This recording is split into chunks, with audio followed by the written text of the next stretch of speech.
Muy bien. Entonces, a continuación, viene la académica de la Universidad Nacional de Educación a Distancia de España, Virginia García Entero, quien va a presentar la comunicación arqueometría aplicada al estudio del mundo antiguo. Muchísimas gracias, Virginia, por sumarte a esta iniciativa. Queda en las manos. Pues muchísimas gracias, Marcela. Buenos días a todas las personas conectadas desde Chile y buenas tardes para los colegas que estamos desde España a estas primeras jornadas de innovación en la enseñanza en la antigüedad que están coordinadas por la profesora Cubillos y por el profesor Conejo Delgado. Quiero agradecerles a todos la presencia y la iniciativa de esas jornadas, que sería estupendo, ¿no?, que tuvieran continuidad. Mi propósito con esta intervención es valorar la aportación que la aplicación de diversas técnicas analíticas al estudio de la cultura material ofrece a la generación de conocimiento histórico, que es lo que me interesa a mí. Comenzamos por definir, a mí como arqueóloga, quiero decir, comenzamos por definir el término de arqueometría, que está vinculado a la revista Archaeometry, que se fundó en la Universidad de Oxford el año 58. El término engloba los conceptos de antigüedad, arqueos y de medición, de tal forma que entendemos todos por arqueometría todas las técnicas y métodos analíticos procedentes de distintas disciplinas científicas, la geología, la biología, la botánica, la química, la física, que permiten, por una parte, la caracterización de objetos, estructuras y sedimentos de origen arqueológico y, mediante ello, la identificación de los materiales, la determinación del origen de estos materiales y el estudio de sus procesos de elaboración. También permite la datación de los elementos de la cultura material es muy interesante en la reconstrucción paleoambiental. Hay también un cuarto ámbito dedicado a la prospección geofísica y a la detección de la que se va a ocupar el profesor Pedro Trapero. Estas técnicas, todas ellas, permiten reconstruir aspectos, por tanto, del ámbito ambiental, genético, productivo, económico, comercial, cultural, de las sociedades del pasado, que es el caso que nos ocupa, que no es posible detectar por otras técnicas y métodos propios de la arqueología, como son la excavación estratigráfica o el estudio cronotipológico de los objetos, entre otros. El objetivo de esta charla es, por tanto, mostrarles la importancia de la multidisciplinariedad, es decir, del trabajo coordinado de distintas disciplinas científicas en la generación de conocimiento histórico en general y de la arqueología romana en particular. Para ello, he optado por centrarme en un caso concreto de estudio porque me parece que es mucho más fácil de entender. El yacimiento romano de Santa María de Abajo, en el municipio de Carranque, que está en la provincia de Toledo, en el centro de la actual España, eh, donde hemos tenido oportunidad de aplicar diversas técnicas y métodos analíticos y colaborar con distintos profesionales, con distintos colegas de otras disciplinas como forma de generar conocimiento para la reconstrucción histórica de este enclave y resolver cuestiones concretas que nos habíamos planteado desde la arqueología. Muy brevemente, se trata de un yacimiento situado en una terraza fluvial a orillas del río Guadarrama, que es el que aparece en la línea de arbolado en la fotografía, y en las proximidades de un camino que, en paralelo al río, permitía la comunicación de las dos submesetas del interior de la península ibérica a través de la Sierra del Guadarrama. Estamos viendo ahora la planimetría del yacimiento con todas las estructuras que conocemos, que son fruto de excavaciones que se iniciaron en los años 80, en el año 85. De forma muy sintética y gracias a la investigación basada en excavaciones arqueológicas y en el estudio de los materiales que hemos hallado en ellas, sabemos que la ocupación del yacimiento surgió en época alto imperial, es decir, en los siglos I, II después de Cristo. Desde mediados del siglo III después de Cristo y especialmente durante el IV, el enclave se revela como un asentamiento rural dedicado a la explotación de los recursos agrícolas y ganaderos. Esto es una villa romana de la que conocemos buena parte de las construcciones, que son las que aparecen en la imagen, que se integraron en el dominio. Eh, y vamos a ver algunas cuestiones. Vamos a empezar por el área productiva que está en la zona sur de las estructuras que hoy conocemos. Aquí, a inicios del siglo IV, se construyó un área productiva formada por una bodega para la fabricación de vino y una zona de prensado, que es la que aparece a la derecha. Desde el punto de vista del estudio de las estructuras, que están, como ven, muy arrasadas, era muy clara la vinculación con la fabricación de vino de las estructuras que aparecen en la imagen de la izquierda, que son dos estructuras para la pisa de la uva conectadas con dos cubetas para la recepción del mosto y la conversión en vino. Las estructuras de la derecha, no obstante, nos suponían más dificultades, puesto que solamente a través del estudio de las estructuras no sabíamos si estaban destinadas a la elaboración de vino mediante el prensado de la uva o a la elaboración de aceite mediante el prensado de la aceituna. Para poder confirmar la vocación productiva de esas estructuras, vinícolas u oleícolas, recurrimos a la realización de unos análisis físico-químicos, que son análisis de residuos orgánicos, sobre un pavimento de mortero, que es el que aparece con la flechita en rojo, mediante una técnica conocida como cromatografía de gases y espectrometría de masas, que permiten la identificación de moléculas y de marcadores biológicos originales. El resultado fue la identificación de grasas animales, que fue un aditivo comúnmente empleado para la impermeabilización de superficies de trabajo, como era nuestro caso, y también la identificación de aceite vegetal rico en ácido oleico, que nos permitió a los investigadores con los que trabajábamos proponer que se trataba de un torcularium vinculado con la elaboración de aceite de oliva. Este es un dato de gran importancia para conocer la vocación productiva de esta villa romana, en la que la producción del aceite sabemos que se vio incrementada a finales del siglo IV con la ampliación de esta almazara, de la que no les voy a hablar. Vamos a ver algunos otros ejemplos de la aplicación de estas técnicas analíticas al estudio de la cultura material. Nos trasladamos inmediatamente al norte, a la casa de Materno. El propietario de finales del siglo IV, Materno, cuyo nombre conocemos gracias al epígrafe de un mosaico en una de las estancias, lo he señalado en la parte de arriba, lo he subrayado en rojo, sometió a su hacienda rural a una profunda transformación con la ampliación de la almazara y con drásticas reformas que realiza en la casa, que es la imagen que aparece a la derecha, la planta de esta residencia, que quedó ahora a finales del siglo IV ajustada a las modas y las necesidades de autorrepresentación de una élite tardorromana hispana a la que Materno y su familia sin duda pertenecían. Se incluye ahora en esta renovación espacios de recepción, comedor, un salón de recepción y un renovado programa decorativo formado por mosaicos en buena parte de los suelos de la vivienda y por pintura mural para buena parte de las superficies de las paredes, que quedan apenas en cimentaciones y un poco más de altura. A pesar, como digo, de la mala y de la escasa conservación de la pintura mural, podemos empezar a determinar datos relacionados con el proceso de ejecución de la decoración pictórica a través del estudio, por ejemplo, de morteros de base y de los pigmentos y de los aglutinantes empleados en su elaboración. Para ello, hemos realizado estudios mineralógicos y composicionales que nos permiten caracterizar esos elementos, los morteros, los pigmentos y los aglutinantes, mediante unas técnicas que son fundamentalmente petrografía y espectrometría Raman, que son los gráficos que aparecen en la imagen. La técnica esta última, la espectrometría Raman,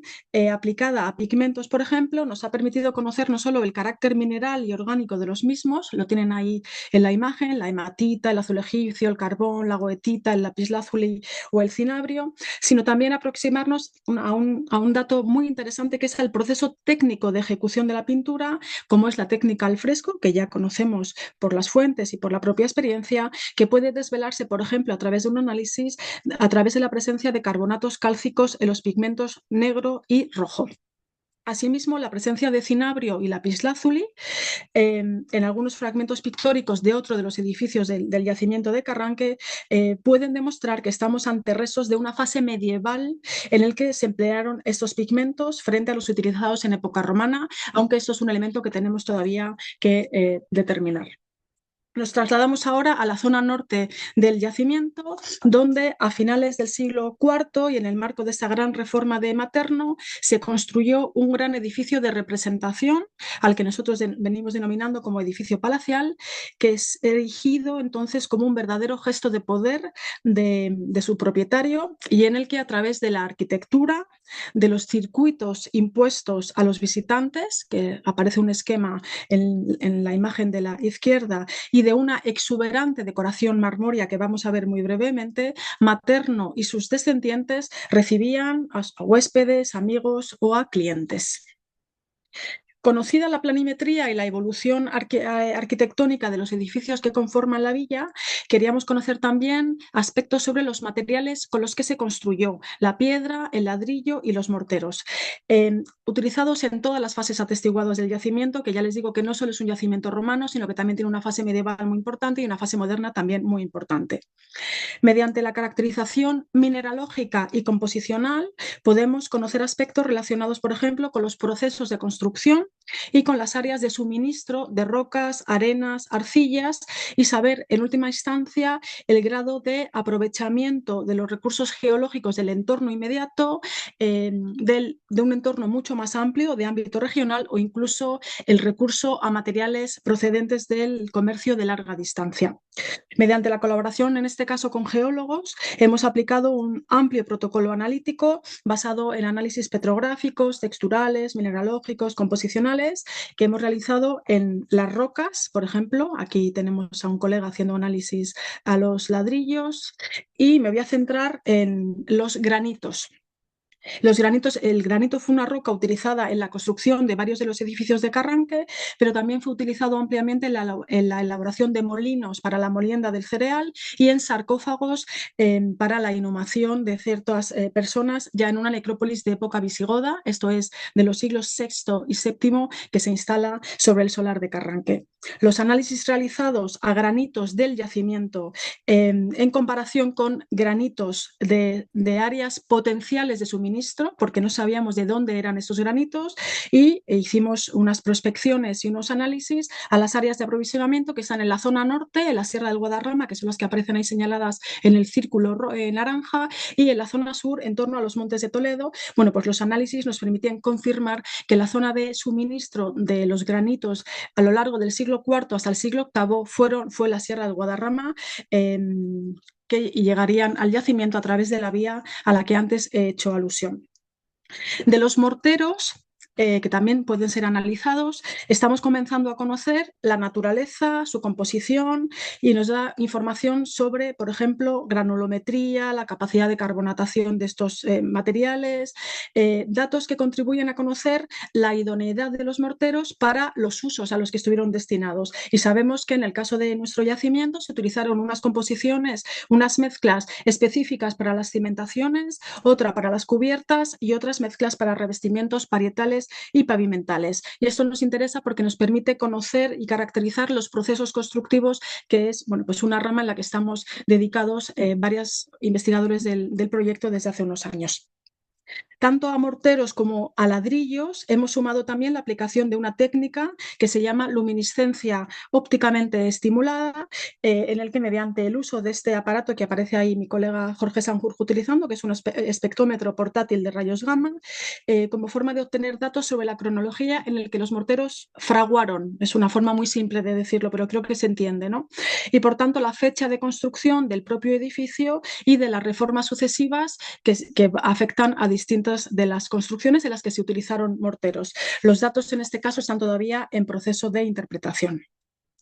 En los últimos años hemos también estudiado, como les decía, las rocas ornamentales que formaron parte de la decoración interior del palacio. Aquí tienen un muestrario de las rocas que hemos llegado a identificar. Son más de 40 variedades que sabemos a través de este amplio protocolo analítico proceden de las principales canteras del mundo mediterráneo antiguo, ¿no? Canteras de Egipto, de Anatolia, de Grecia, de Túnez, también de la península ibérica, de tal forma que, bueno, pues podemos decir que Carranque es hoy un referente en el mundo romano por la variedad y la enorme cantidad de mármol empleado en la decoración de un edificio de finales del siglo IV.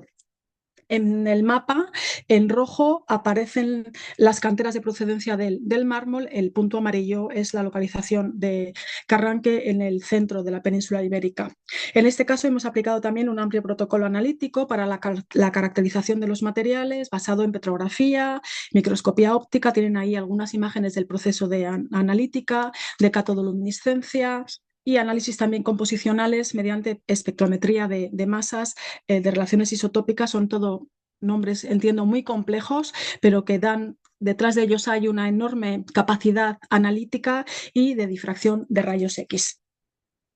Con este mismo protocolo analítico, porque estamos analizando rocas, hemos podido determinar también el origen de los sarcófagos de mármol en los que fueron elaborados al menos 3 cajas de sarcófago, lógicamente están muy fragmentadas, y una cubierta, que es la que aparece en la parte inferior, que esa estaba completa, que acogieron los restos mortales de Materno y de su familia. Sabemos que a Carranque llegaron una caja de sarcófago elaborada con mármol de la isla griega de Paros, una caja de sarcófago elaborada en mármol pentélico de la isla de Mármara, perdón, que está frente al actual Estambul, y una caja de sarcófago y una cubierta de sarcófago elaborados en mármol de Estremoz, en canteras que están en el actual Portugal. Estos datos que son de gran interés porque nos permiten profundizar en el conocimiento de la circulación a larga distancia de unos bienes de lujo como los sarcófagos de mármol demandados por toda la élite tardorromana en todo el ámbito del Mediterráneo y elaborados principalmente en talleres de Roma y de Constantinopla. Los de Carranque fueron, creemos, elaborados en los talleres constantinopolitanos y también sobre la existencia de talleres hispanos capaces de elaborar piezas de gran calidad técnica y estética que competían en el mercado hispano con estos materiales importados, y a ellos responderían las piezas elaboradas en mármol de Estremoz. La caracterización tecnotipológica, mineralógica o geoquímica de los materiales afecta también a la cerámica, que en un yacimiento de época clásica, romana, griega, en general, es el elemento de la cultura material más numeroso hallado en el registro. Estos análisis, por tanto, tienen una importancia trascendental. Estos análisis permiten conocer la composición de las pastas cerámicas, llegando a saber los talleres, en los que fueron fabricadas, características tecnológicas de su proceso de elaboración, la temperatura de cocción de las cerámicas, la selección de arcillas y agregantes en función de los recipientes y de los usos de cada una de las cerámicas, etcétera, ¿no? Pero también nos permiten conocer las rutas comerciales que permitieron la distribución de unos materiales. Bueno, gracias al análisis petrográfico de las pastas, por ejemplo, hemos podido conocer que a Carranque a finales del siglo IV llegó vajilla de mesa y lucernas desde los talleres alfareros de la zona del Marín, que es la que aparece en un círculo en rojo en este mapa, que está en el norte del actual Túnez. También mediante la caracterización petrográfica de sus pastas, junto al estudio tipológico, hemos podido conocer la procedencia de las ánforas, que son estos grandes envases que sirvieron para el comercio fundamentalmente marítimo de productos alimenticios, que llegaron hasta Carranque en el siglo IV y con ellas, lógicamente, los productos envasados que eran productos alimenticios, ¿no? El estado absolutamente fragmentado de las ánforas de los recipientes de Carranque, que son los de la imagen de la derecha, no el ánfora completa que veíamos antes, nos dificultaba la identificación formal solo a través de los estudios tipológicos. No siempre era posible, y de ahí la enorme importancia que supuso para nosotros el estudio petrográfico que hemos realizado y que nos ha permitido identificar pastas, que son las fotografías que aparecen a la izquierda, que permiten atribuir a las ánforas que llegaron a Carranque en el siglo IV origen en el actual Túnez, en Palestina y en el sureste de la península ibérica. También a las ánforas hemos realizado análisis de residuos orgánicos mediante esta cromatografía de gases a las que ya hacía alusión anteriormente, y sabemos, por ejemplo, que transportaron aceite de oliva vegetal, que interpretamos como aceite de oliva.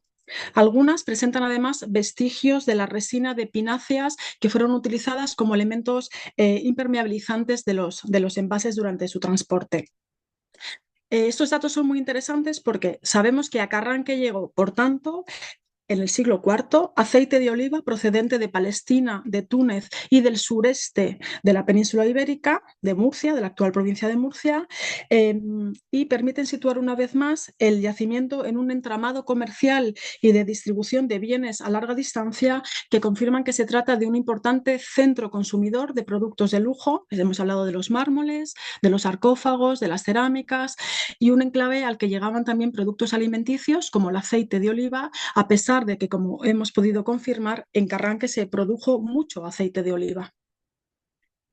Veamos brevemente la aportación que las técnicas y métodos analíticos procedentes de la biología y la botánica ofrecen para la reconstrucción histórica a partir del estudio de materiales y sedimentos hallados en el registro arqueológico. El estudio arqueobiológico, es decir, de los elementos de materia orgánica, pólenes, maderas, frutos, semillas, fauna, nos va a permitir conocer cómo fue el paisaje inmediato y próximo de un enclave arqueológico y cuáles fueron los recursos botánicos y faunísticos disponibles en cada contexto y conocer el aprovechamiento de los mismos por parte de las comunidades humanas. Podemos aproximarnos también a conocer los hábitos de consumo, de las prácticas agrícolas y ganaderas, a conocer las estrategias de aprovechamiento de todos estos recursos y valorar también procesos de continuidad y cambio en los hábitos dietéticos. Estos estudios ofrecen también valiosa información sobre prácticas culturales y cultuales vinculadas con las sociedades antiguas.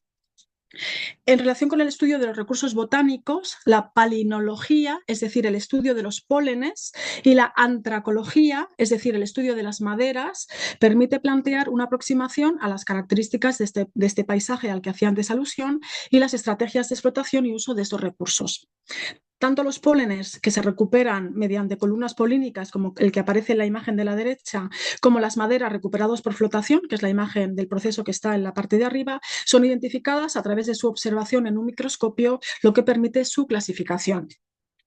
Las maderas, por ejemplo, recuperadas en Carranque, que hemos analizado, proceden de, por una parte, contextos de combustión, es decir, de hornos, bien hornos metalúrgicos o bien hornos de calefacción doméstica, en los que sabemos qué madera se utilizó en su último uso. También las maderas fueron empleadas en la construcción de edificios. En todos los casos y a lo largo de toda la historia del yacimiento, sabemos o sobresale el uso del pino y del quercus, de la encina, aunque se han identificado otras maderas como de sauce, fresno o de leguminosas. A modo de ejemplo, en la imagen de la derecha se ilustran restos de madera procedente de ataúdes utilizados en estas tumbas de la necrópolis del siglo VI o VII, y el análisis de estas mismas nos ha permitido confirmar que fueron elaboradas también en pino, y los pinares más próximos en estos momentos estaban en la Sierra de Guadarrama y, por tanto, a 50 kilómetros al norte del yacimiento, no procedían del entorno inmediato. En el caso de los análisis carpológicos, es decir, de semillas y de frutos, traemos un ejemplo concreto de cómo, a través de los restos recuperados, en este caso de semillas desecadas, podemos aproximarnos a una dimensión ritual vinculada en este caso con el mundo de la muerte en época tardoantigua. En este caso es la tumba 134, como ven en la imagen, en la que se recuperaron semillas de la familia de las solanáceas, que se identifican como mandrágora y que tiene propiedades alucinógenas y que fue empleada en la medicina tradicional por sus efectos sedantes y analgésicos, pero que también están muy vinculadas a rituales y prácticas mágicas, ¿no? Resulta muy interesante conocer que había un grupo importante de semillas de mandrágora que formaron parte del ajuar de este individuo inhumado. En el ámbito de los restos biológicos, a través de la fauna, de mamíferos, aves, peces, moluscos, podemos también comprender el papel económico, social y cultural que tuvieron los animales en las comunidades instaladas en un enclave a lo largo del tiempo. Conocemos, por ejemplo, en el caso de Carranque, los cambios atestiguados en las cabañas ganaderas desde el siglo III hasta el siglo X. Me centro ahora con este gráfico en la fase tardoantigua, que es el siglo V, que aparece en azul, frente a la fase emiral, es decir, islámica, entre el siglo VIII y X en el caso de Carranque, que está en rojo. Siendo los ovinos y los caprinos los dominantes en todas las fases del yacimiento, hemos podido comprobar cómo en la época islámica, en época emiral, el consumo de suidos, es decir, de cerdo y de jabalí, se desplomó, prácticamente es inexistente frente a las fases romana y tardorromana, el que tenía un porcentaje muy interesante. Y la compensación de la ausencia de este tipo de carne se compensó, valga la redundancia, con carnes silvestres de perdices, liebres y conejos. Este resultado refleja, en este caso concreto, prácticas dietéticas diferentes en ambos periodos y lo podemos relacionar con el abandono del consumo de porcino por parte de la islamización de la población instalada entonces en Carranque. Otro ejemplo que ilustra esta dimensión social y cultural es en la tumba 154 de la necrópolis tardoantigua, la identificación de una ulna, de un hueso de cernícalo, que es una pequeña ave rapaz, y la presencia en este contexto funerario aporta información sobre la ritualidad asociada al mundo de la muerte y la vinculamos con prácticas cinegéticas y de cetrería como actividades vinculadas a la formación y entrenamiento de los jóvenes, según sabemos por los autores tardoantiguos. La posibilidad de excavar una necrópolis ha permitido, lógicamente, aplicar métodos y técnicas de estudio desde la antropología a restos humanos que hemos recuperado, sabiendo el género y la edad de la población y datos de interés de las patologías de las que sufrieron estas personas. En el caso de Carranque, los restos estaban bastante en mal estado de conservación, pero sabemos, por ejemplo, datos como una elevada tasa de muerte durante la transición a la fase adulta. La etapa adulta madura aglutina la mayoría de individuos que morían entre los 21 y los 30 años y poca gente que superaba los 30 años en estos momentos. Finalmente, mediante el análisis radiocarbónico, que es un poco los estudios de los análisis de carbono 14 a restos humanos y faunísticos, hemos podido fortalecer un armazón cronológico que hemos establecido a partir del estudio estratigráfico y de los materiales hallados en el contexto, y podemos decir que con este amplio protocolo de análisis radiocarbónicos, bueno, pues tenemos un conocimiento razonable de la ocupación, de la secuencia de ocupación del yacimiento y, en el caso este que nos interesa, del proceso de formación y uso de una necrópolis a lo largo de más de 200 años. Como hemos visto, las posibilidades analíticas aplicadas al estudio de la cultura material son muy amplias, mucho más de las que yo acabo de mencionar aquí, y permiten ampliar cualitativamente la información histórica disponible únicamente a través de las técnicas y los métodos de la arqueología. Alguna advertencia: hay que saber de la existencia de todas estas técnicas,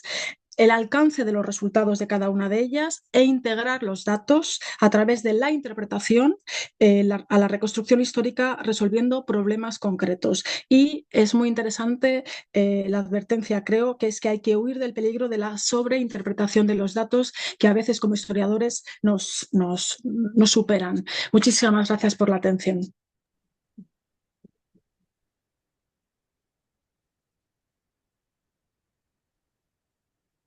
Virginia, aprovechando que yo vengo a continuación tuyo, voy a leerte la pregunta y si la puedes responder un poquito pensando sobre todo en los estudiantes o las personas que tienen poco costumbre con este tema, ya que Sí, me claro, sí. pareció, bueno, un esfuerzo titánico que tú lo hicieras en media hora, pero sí deben haber curiosidades. Mi pregunta era, ¿qué otros profesionales deben dialogar con los arqueólogos para este tipo de trabajo? ¿Solo los geólogos? No, nosotros, bueno, yo mi experiencia, que soy arqueóloga, es mi experiencia de un caso práctico en Carranque, en función de las necesidades, vamos contactando. Con los geólogos trabajamos mucho, pero porque nos hemos ocupado mucho del estudio de los mármoles y de los sarcófagos. También con biólogos, también con antropólogos, por supuesto, el estudio antropológico de los restos. Para el caso de los pólenes, que es un estudio que se inició, pero que habría que retomarlo, son palinólogos. Es que ya hay una enorme cantidad de especificidades, ¿no? Especialidades, carpólogos para la gente que se dedica al estudio de las semillas, antracóloga, en este caso, que es una colaboradora para el estudio de las maderas antiguas. Es que hay una panoplia y me quedo... Hay muchísimos más, ¿no? Hay una panoplia enorme. Sí me parece importante que se sepa que hay que saber de estas técnicas porque dan mucha información. Eso es importante. También tienen limitaciones, que como son todos estos gráficos tan complejos, para los historiadores que venimos de las humanidades,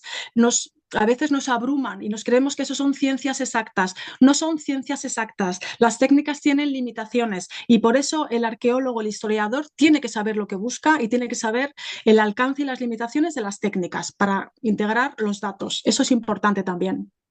Perfecto. Voy